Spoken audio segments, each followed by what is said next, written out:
So, we announced the game at WWI, but here kind of our biggest features are the new playable class, which is the Wizard. We wanted to take kind of the classic sorcerer or mage type class and explore kind of areas that we hadn't seen people do with this kind of class, which is really kind of, usually you see these classes are kind of like an elementalist.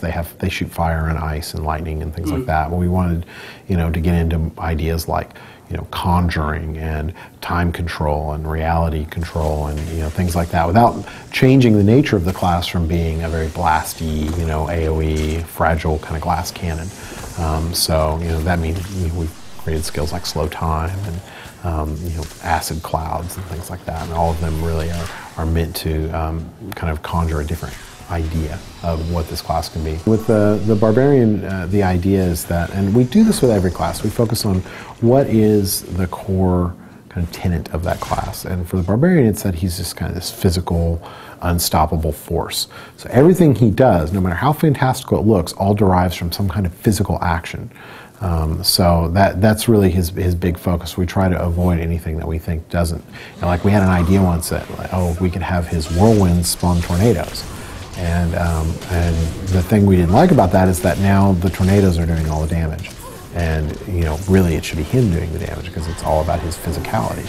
But we also kind of wanted to be able to do something a little more interesting with them. Physical characters can sometimes be difficult to come up with because they can't slow time and throw lightning, so they hit things, and so trying to come up with ways to make them more interesting is sometimes difficult, but we really wanted to tap into this idea that was introduced in Diablo 2 where the barbarians were descendants of the ancients, this being a really powerful race that used to exist in Sanctuary.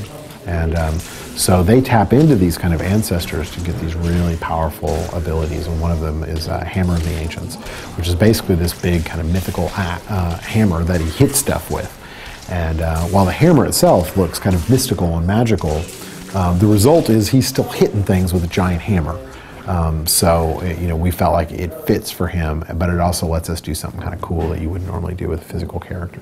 Our skill system is really an evolution of the Diablo 2 skill system, where there we had just kind of a lot of, a small number of skills, and those skills were later changed so that they could affect one another. So you could buy a bunch of one skill and it would increase the power of another. And what we've tried to do is split the synergies is what they were called, into their own skills.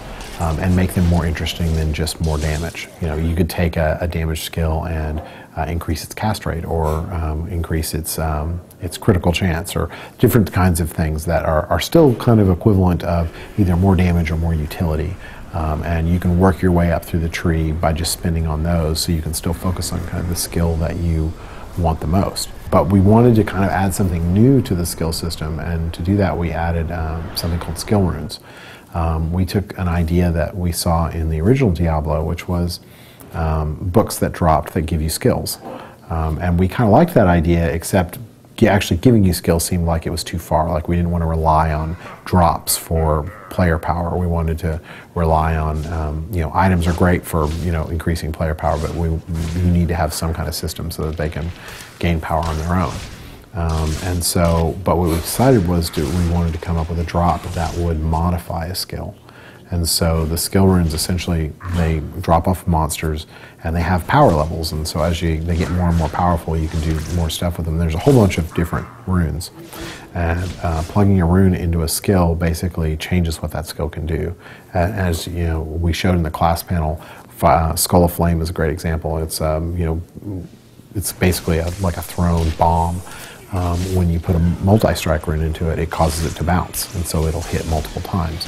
When you put I think it's a lethality rune in it, it burns on the ground and leaves like a patch that will catch things on fire. So just basically being able to change up skills so that even if you and your buddy make the same character and focus on the same skill, you can still be different.